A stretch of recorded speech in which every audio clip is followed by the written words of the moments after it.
अस्सलाम वालेकुम, मैं मुनीज़ जहांगीर और आप देख रहे हैं प्रोग्राम स्पॉटलाइट। नाजरीन, आज से 44 साल पहले जुल्फ़िकार अली भुट्टो का अदालती कत्ल हुआ और आज पाकिस्तान पीपल्स पार्टी अपने बानी की जो है बरसी बना रही है। फिर आज एक अहम जो है सुप्रीम कोर्ट ने फ़ैसला किया है जो शायद एक नए बहरान को जन्म दे रहा है और इस हवाले से सुप्रीम कोर्ट ने इलेक्शन कमीशन के फ़ैसले को गैर आइनी करार दे दिया है। सुप्रीम कोर्ट ने अहकाम जारी किए कि पंजाब में इंतखाबात 14 मई को कराए जाएंगे। सुप्रीम कोर्ट ने अहकाम जारी किए कि 10 अप्रैल तक वफाकी हुकूमत पंजाब और खैबर पख्तूनख्वा असम्बलियों में इंतखाबात के लिए 21 अरब रुपए जारी करे। वफाकी हुकूमत पंजाब और खैबर पख्तूनख्वा की असम्बलियों के इंतखाबात के लिए इलेक्शन कमीशन को मुकम्मल मावनत फराहम करे। वफाकी हुकूमत फ़ौज, रेंजर्स और फ्रंटियर कंस्टेबलरी के एहलकारों की फराहमी को यकीनी बनाए। अदलिया ने 27 मार्च का फैसला जिसे 4-3 का कहा जा रहा था, इसको ये कहकर रद्द कर दिया कि इसका कोई कानूनी जवाज़ नहीं। खैबर पख्तूनख्वा का मामला जू का तू रहा और अदलिया की तरफ से कहा गया कि पिटिशनर्स मुतलका फोरम पर अपनी पिटिशन दायर करें। इस हवाले से आज काबीना के इजलास में अदालती फैसले को मुस्तरद किया गया है और नवाज शरीफ से लेकर वज़ीर आज़म और वज़ीर कानून इस पर बरहम नजर आ रहे हैं। उन्होंने कहा है कि बेंच सारे सूबों के जजेस का होना चाहिए और सिर्फ एक सूबे से सारे जजेस को नहीं बैठना चाहिए। ये लग ये रहे जैसे तख्ते लाहौर है। तो एक शख्स को कैसे इजाजत दी जा सकती है कि वो पाकिस्तान का वज़ीर आज़म भी बन जाए, वज़ीर दिफा भी बन जाए, वज़ीर दाखिला भी बन जाए, चीफ इलेक्शन कमीशनर भी बन जाए और पार्लियामेंट भी बन जाए। 3 जजेस का फैसला जो है इनको सुप्रीम जुडिशल काउंसिल में इनका रेफरेंस दायर किया जाना चाहिए। इन्हें कॉन्स्टिट्यूशन रीराइट करते हैं। ये मुज़ाहिर नकवी साहब पर तहफ़्फ़ुज़ करेंगे आप, तो इस तरह के करप्ट जजेस की जब आप तहफ़्फ़ुज़ करेंगे तो फिर आप इदारे का क्या तहफ़्फ़ुज़ करेंगे।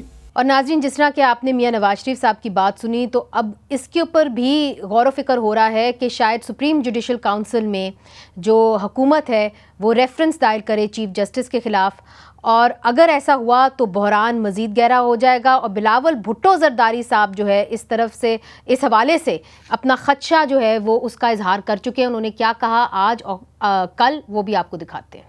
लार्जर बेंच बना दिया जाए, फैसला सुनाए, फैसला सराखों पर। अगर लार्जर बेंच नहीं बनता तो एक ऐसा कॉन्स्टिट्यूशनल क्राइसिस पैदा होगा जिससे खुदा ना खास्ता, मेरा जो खदशा है कि खुदा ना खास्ता पाकिस्तान में ऐसा कोई इमरजेंसी या मार्शल लॉ टाइप सिचुएशन फिर से ना लग जाए। मैं बड़ा बात कर रहा हूँ। तो नाजरीन, जिस तरह के मैंने आपसे पूछा कि क्या पाकिस्तान के अंदर बहरान जो है वो ख़त्म हो गया या मज़ीद गहरा हुआ है, यही सवाल हम अपने मेहमानों के सामने रखेंगे। हमारे साथ हैं पाकिस्तान तहरीक इंसाफ के सेनेटर अली ज़फ़र साहब जो सुप्रीम कोर्ट में अपनी जमात की नुमाइंदगी कर रहे थे। आपका बहुत शुक्रिया कि आपने हमारे प्रोग्राम में शिरकत की। हमें ज्वाइन करेंगे मोहसिन शाहनवाज रांझा साहब जिनका ताल्लुक़ पाकिस्तान मुस्लिम लीग नून से हैं, वो भी एक वकील हैं, वो भी अदालत के अंदर मौजूद रहते हैं। हसन रज़ा पाशा साहब हमें ज्वाइन कर रहे हैं, चेयरमैन है executive committee Pakistan bar council के। तो अली ज़फ़र साहब, आपने आज मियां नवाज शरीफ साहब की बात सुन ली। उन्होंने ये कहा है कि जी सुप्रीम जुडिशल काउंसिल से रजू करना चाहिए। अगर हुकूमत वफ़द इस वक्त जो है वो रेफरेंस दायर करती है सुप्रीम जुडिशल काउंसिल में, तो ये जो इस वक्त फ़ैसला है इसका मुस्तकबिल क्या होगा? ये देखें, सबसे पहली बात तो कोई जवाज़ नहीं है रेफरेंस फाइल करने का चीफ जस्टिस साहब के ख़िलाफ़। तो मुझे कोई लीगल उसका शेक, कोई फार्मूला, कोई लीगल बहस उसमें नहीं नज़र आ रही। रेफरेंस वो फाइल होगी तो ख़त्म हो जाएगी। आपने पूछा कि उसका क्या असर होगा इस केस के ऊपर या इसकी केस के फ़ैसले के ऊपर, तो बिल्कुल कोई असर नहीं होगा।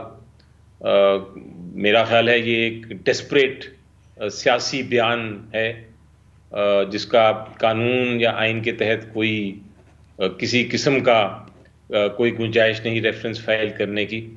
रेफरेंस फाइल नहीं किया जा सकता अगर आपको अदालत के फ़ैसला पसंद नहीं आया या किसी जज साहब का जो रीजनिंग है फ़ैसले में वो पसंद नहीं आई, आप उसके बेसिस पे रेफरेंस नहीं फाइल कर सकते। जो जब सुप्रीम कोर्ट एक फ़ैसला करता है तो कुछ लोग हारते हैं, कुछ जीतते हैं, कोई कुछ को पसंद नहीं आता, कुछ को पसंद आता है। आप ज़रूर तनकीद करें फ़ैसले के ऊपर, लेकिन जज साहिबान पे तनकीद नहीं हो सकती और ये नहीं कहा जा सकता कि हम फ़ैसले नहीं मानेंगे। ये तो फिर नारकी हो जाती है। मगर उन्होंने तो आज कह दिया कि जी हम, जो हमारे पास खबरें आई हैं कि जी हम फैसले को मुस्तरद करते हैं, तो इसका मतलब क्या हुआ? और फिर क्या ये कंटेम्प्ट के जुमरे में आ जाएगा? नहीं, देखें, एक तो बयान होता है, आप कहें कि मुझे फैसला पसंद नहीं आया, हम मुस्तरद करते हैं, वो आपकी मर्जी है, आप जो मर्जी कहें फैसले के बारे में, लेकिन अमलन आपको मानना पड़ेगा और उस पर अमल भी करना पड़ेगा। और आपको ये कोई आइन में गुंजाइश नहीं है कि आप उसको डिनाई करें, क्योंकि आर्टिकल 5 भी कहता है कि हर शहरी का फ़र्ज़ है कि आइन को की पासदारी करे, उसमें जो जिम्मेदारियां हैं वो निभाए। और इसी तरह आइन ये भी कहता है कि सुप्रीम कोर्ट का ऑर्डर बाइंडिंग है हर एक के ऊपर। तो ये कोई नहीं कह सकता, स्पेशली कोई पब्लिक ऑफिसर तो बिल्कुल नहीं कह सकता पब्लिक ऑफिस होल्डर के मैं एक अदालत के फैसले को नहीं मानूंगा। आप देखेंगे पीडीएम को शिकायत क्या है। पीडीएम को शिकायत जो अदालती फैसलों से है वो ये है कि हर फैसला, सिवाय वो पहला फैसला जो उनको बड़ा अच्छा लगा था, जिसमें सुप्रीम कोर्ट ने कहा था कि वोट ऑफ नो कॉन्फिडेंस लें और जिसकी वजह से हमारी पीटीआई की हुकूमत चले गई थी, वो फैसला बड़ा अच्छा है। लेकिन उसके बाद जितने फैसले हुए उनको शिकायत है कि हमारे खिलाफ हुए। मुझे शिकायत पीडीएम से ये है और हमारे पॉलिटिकल ओपोनेंट्स और हुकूमत के जो जमातें हैं उनसे ये है कि आप गैर कानूनी, गैर आइनी फैसले करना बंद कर दें, आइन की खिलाफ वर्जी बंद कर दें, तो आपके खिलाफ ये इस किस्म के फैसले भी नहीं आएंगे।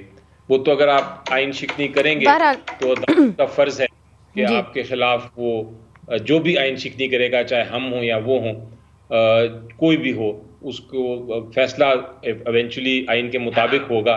इसलिए वो फैसले से अगर उनको रंजिश होगी तो फिर शिकायत होगी कि अगर आप खिलाफ वर्जी करेंगे। एक मर्डर करता है शख्स, अदालत सजा देती है, मगर ये तो नहीं कह सकता कि जी मेरे खिलाफ क्यों ये फैसला हुआ। मगर अली जफर साहब, बात ये है कि जो आपके कॉलीग्स हैं यहाँ पे बैठे भी हुए हैं, पाशा साहब बैठे हुए हैं, पाकिस्तान बार काउंसिल को रिप्रेजेंट कर रहे हैं, सबसे बड़ी बॉडी है वकला की, उनको भी इतराज़ है और उनको इतराज़ इस बात का है कि जिस तरीके से ये फ़ैसला किया गया और जो बाकी फेलो जजेस हैं उनसे उनकी राय जो है वो नहीं ली गई और अभी तक जो पहला 1 मार्च का ऑर्डर है वो भी सामने नहीं आया। पाशा साहब, आप इस फैसले को कैसे देखते हैं और जो बार है पूरे पाकिस्तान के अंदर जो बार वकला हैं, बरादरी है, वो इस फैसले को कैसे देख रही है? देखें, बात ये है कि जहाँ तक तो फ़ैसले को तस्लीम या तस्लीम ना करने का ताल्लुक़ है, आर्टिकल 189 कॉन्स्टिट्यूशन का है कि फ़ैसले सुप्रीम कोर्ट के तमाम इदारों पे बाइंडिंग हैं, तमाम कॉन्स्टिट्यूशनल इंस्टीट्यूशंस पे बाइंडिंग है, इसमें कोई दूसरी राय नहीं है। लेकिन इसमें थोड़ा सा फ़र्क है, जो एक फरीक बार बार इस बात पे एतराज़ कर रहा है, बार बार अदालत से रिक्वेस्ट कर रहा है, वहाँ मौके पे भी, कोर्ट के अंदर भी, कोर्ट के बाहर भी, कि फुल कोर्ट बनाए जाए। कुछ रिज़र्वेशन कर रहे हैं, मसलन एक ऑनरेबल जज साहब पे उनको रिज़र्वेशन है कि वो इस बेंच का हिस्सा नहीं होने चाहिए थे, लेकिन इस हवाले से कोई बात सुनी ना गई। और कल जो हेयरिंग हुई उस पे फादर चीफ जस्टिस साहब ने ये ज़रूर फरमाया कि आप फुल बेंच को तो छोड़ें, अलबत्ता फुल कोर्ट मीटिंग की बात हो सकती है। क्या ही अच्छा होता कि अगर ये फ़ैसला सादर करने से पहले फुल कोर्ट मीटिंग हो जाती तो शायद इसकी इम्प्लिकेशन कुछ और होती। दूसरी बात यह है कि इसमें भी अभी 2-3 चीज़ें कानूनी तौर पे दिखाई दे रही हैं।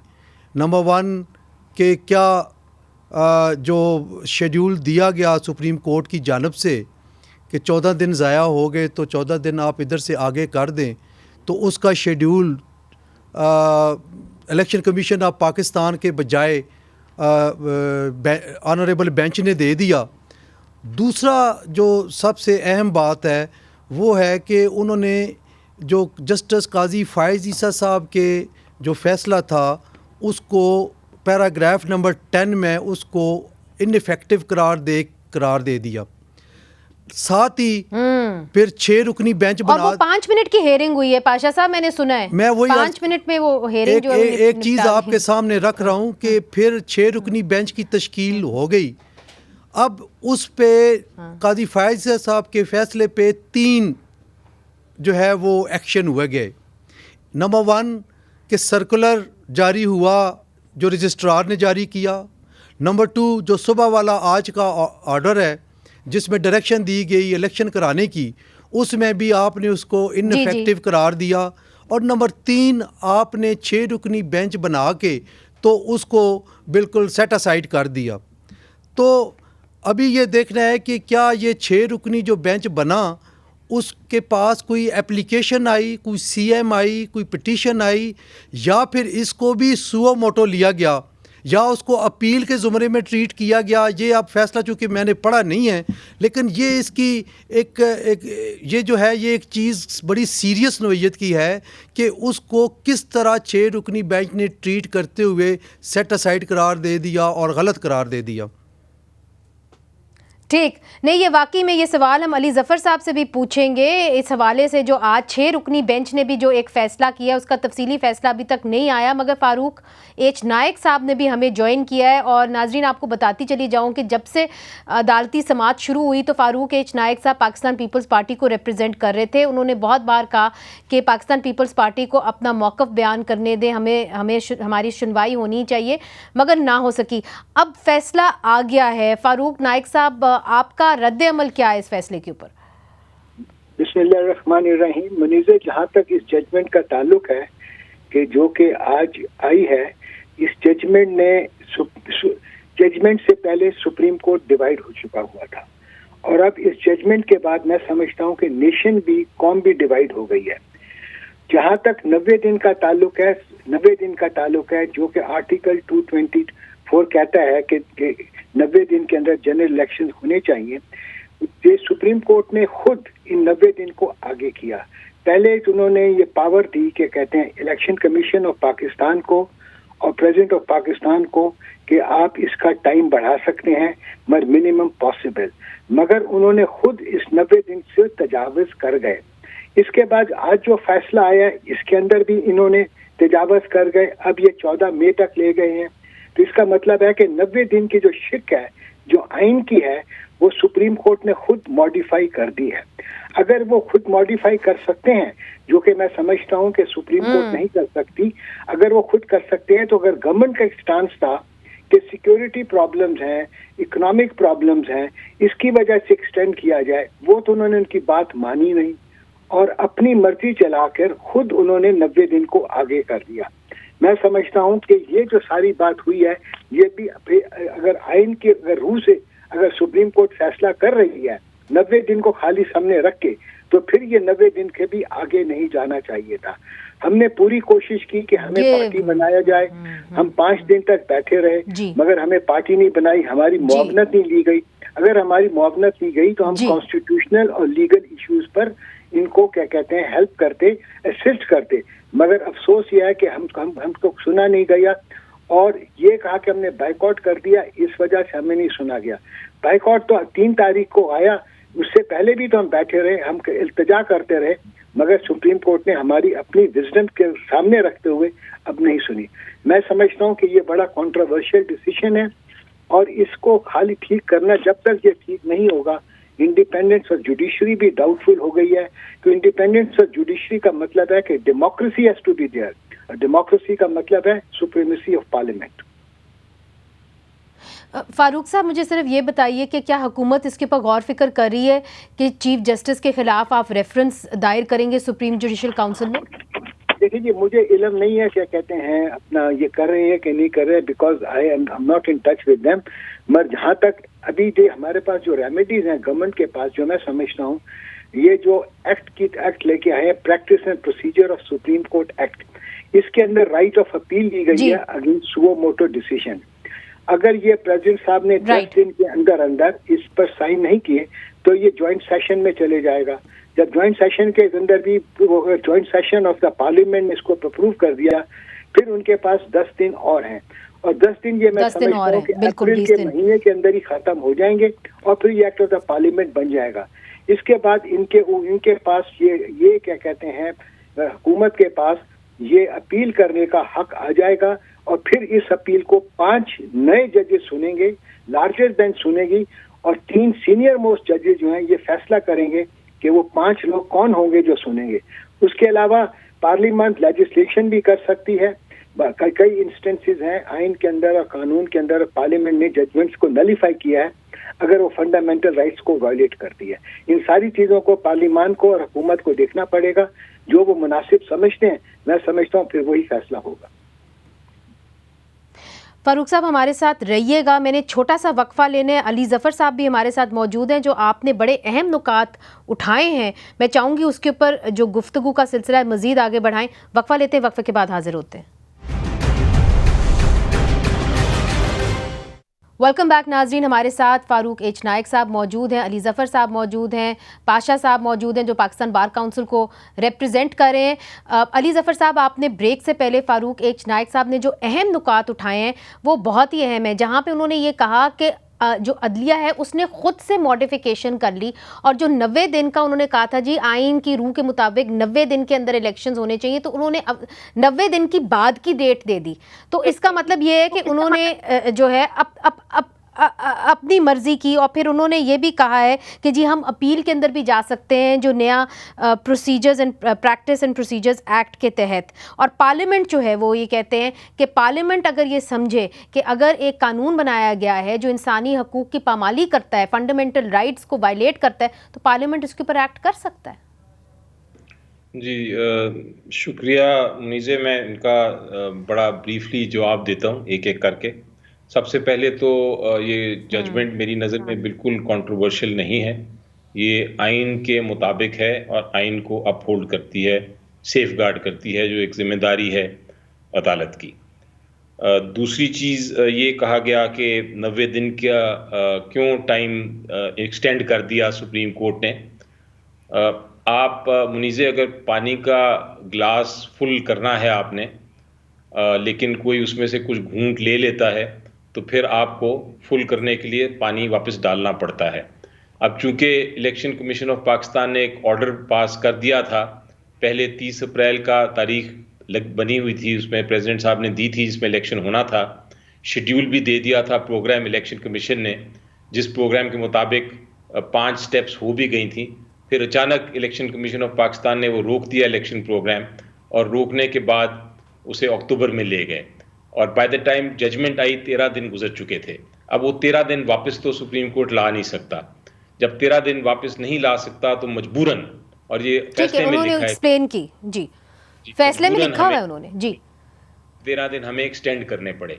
तो मेरा ख्याल है वो इसमें कोई सुप्रीम कोर्ट ने जानबूझ के तो नहीं किया, ये एक प्रैक्टिकल डिफिकल्टी हो गई, पानी ग्लास से कुछ निकल चुका था, इसलिए उसको वापस करने के लिए पानी डालने की जरूरत थी।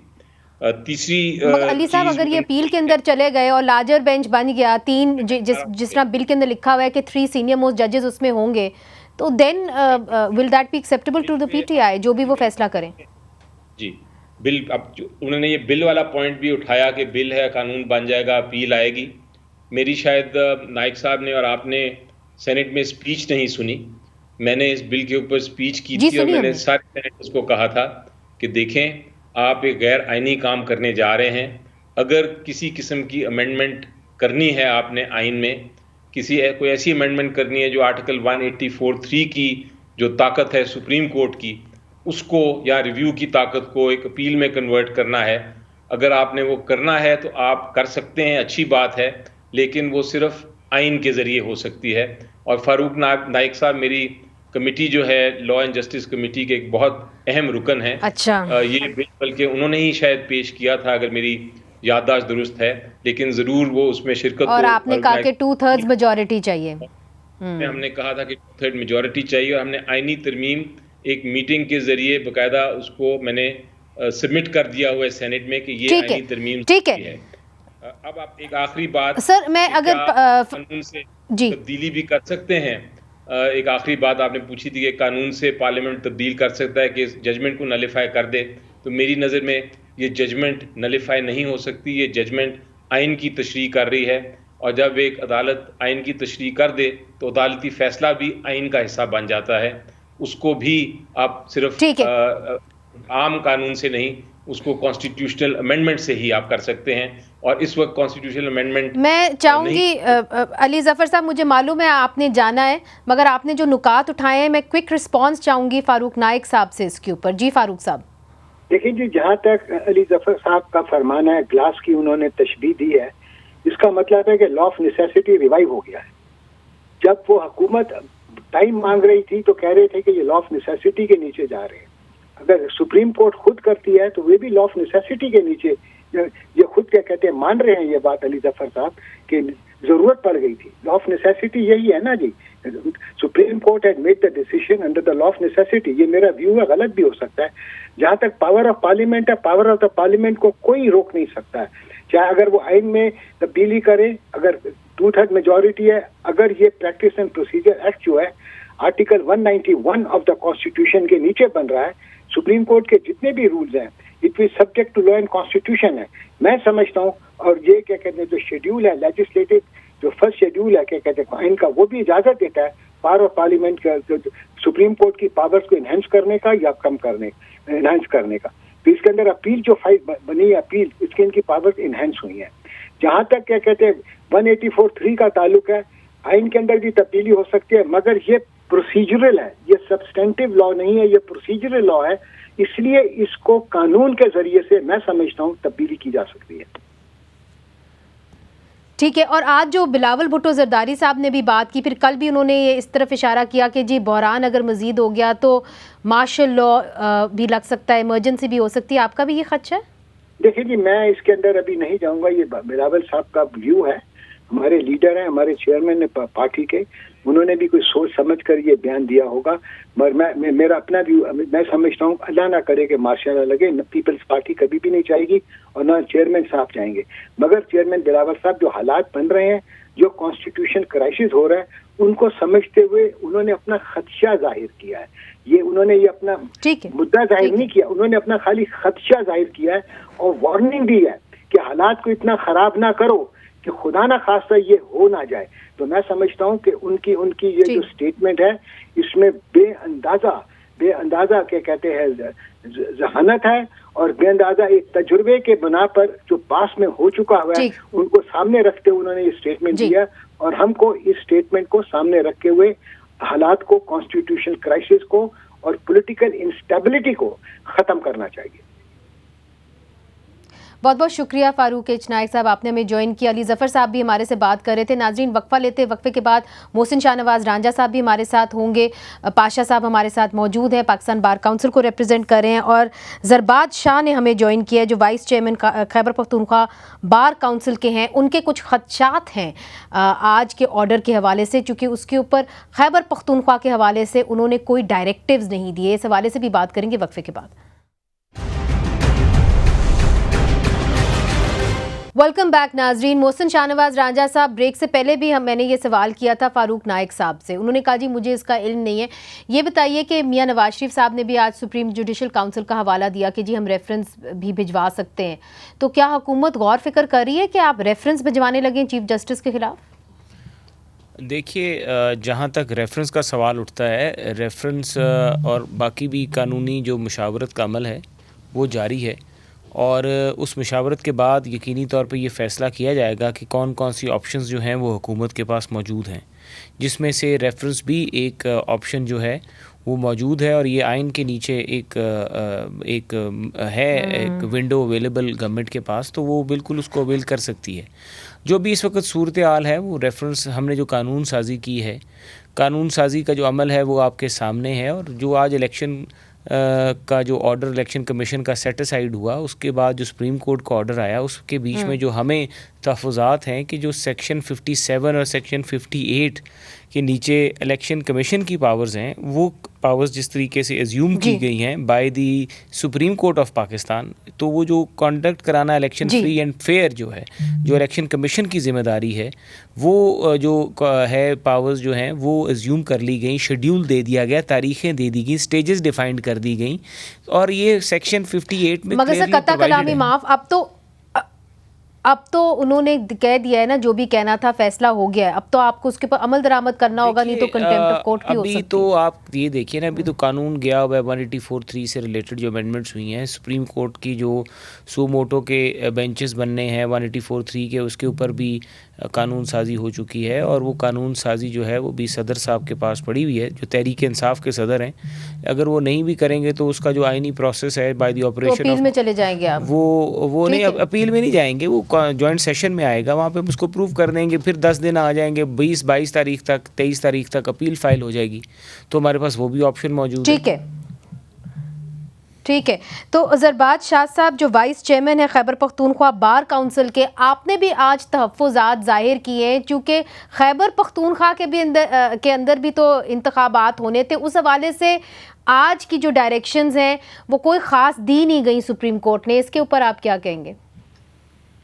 अस्सलाम वालेकुम। हमारा तो यही मुद्दा है कि जब वहाँ पर कॉन्स्टिट्यूशन की कोई वायलेशन हो रही है तो यहाँ पर क्यों नहीं हो रही है।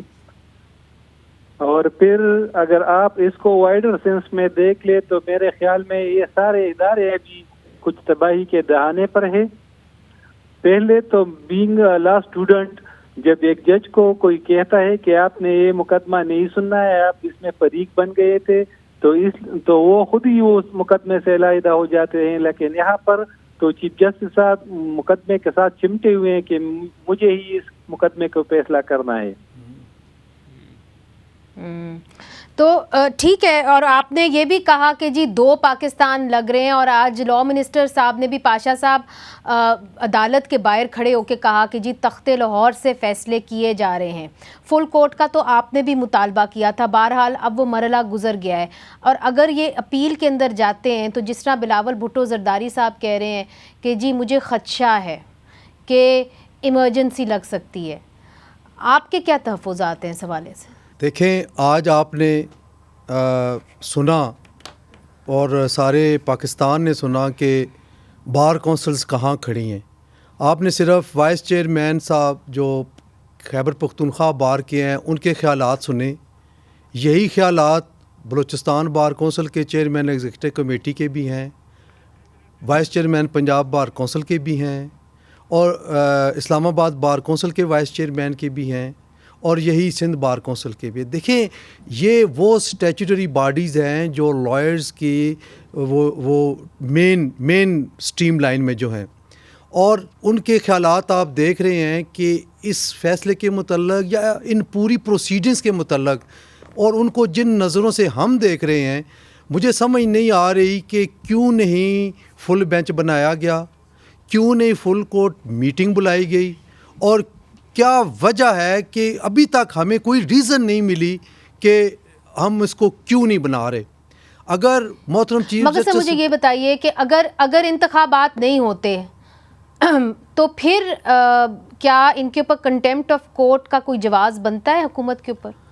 देखें, हुकूमत भी एक अपने आप को एक सुप्रीम कोर्ट के 4 जजेस के फैसले के पीछे छुपा रही है, और वो 4 जजेस ने कैटेगरिकली तीनों पिटिशन्स को और सुओ मोटो को रिजेक्ट किया था।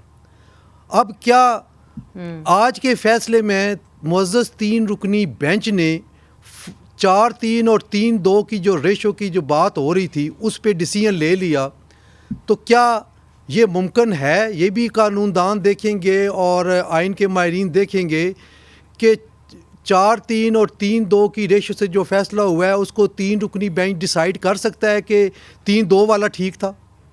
तो ये भी क्वेश्चंस हैं, और इनको भी हल लार्जर बेंच या फुल बेंच ही कर सकता है।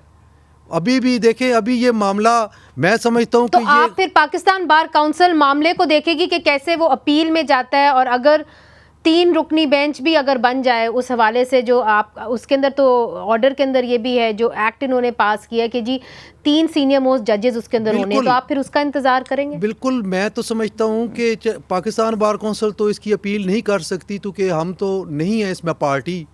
और आप देखिए, एक बड़ी अहम बात जो आज अभी आप डिस्कस नहीं की, वो ये थी कि कल मुअज़्ज़ज़ बेंच ने रख लिया फैसले के लिए, और सेक्रेटरी डिफेंस को ये कहा कि आप अपनी रिपोर्ट पेश करें।